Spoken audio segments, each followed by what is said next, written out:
je vais reprendre le déclencheur. De nos jours, ce qui est populaire, c'est la fameuse rope.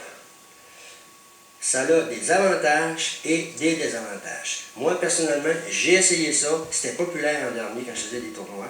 C'est que ça a l'avantage de raidir ta flèche.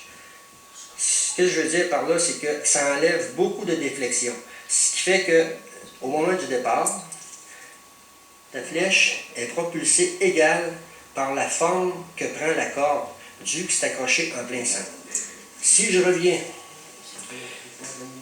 dans la méthode qui, encore aujourd'hui, est utilisée par quelqu'un, moi j'aurais continué avec cette méthode-là, c'est qu'en mettant le décocheur en dessous, c'est que le centre de la corde devient ici au moment que tu te prépares à faire ton tir.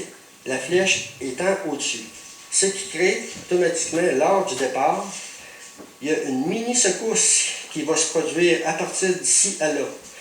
C'est ce qui va faire ta déflexion par en haut.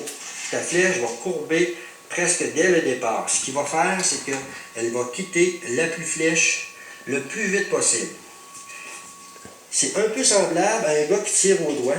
Quand tu tires au doigt, que tu fais ta relâche, c'est que ta corde tasse un petit peu.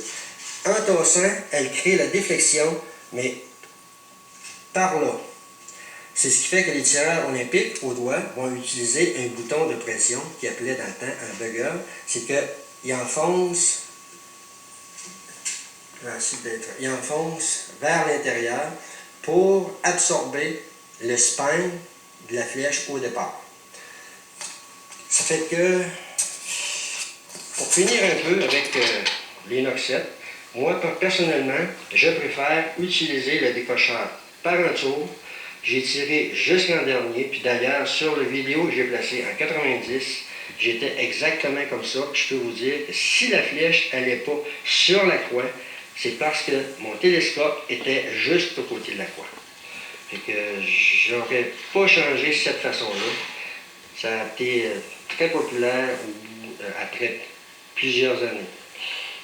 Fait que là, je sais pas comment je suis rendu de minutes pour YouTube. Ce que je vais faire, je vais revenir avec une autre chronique. Je vais couper ça là. La prochaine chronique, ça va être avec les mires et puis les flèches. Et probablement autre chose, là ça me vient plus à l'idée. Fait que je vous dis aux prochaines vidéos.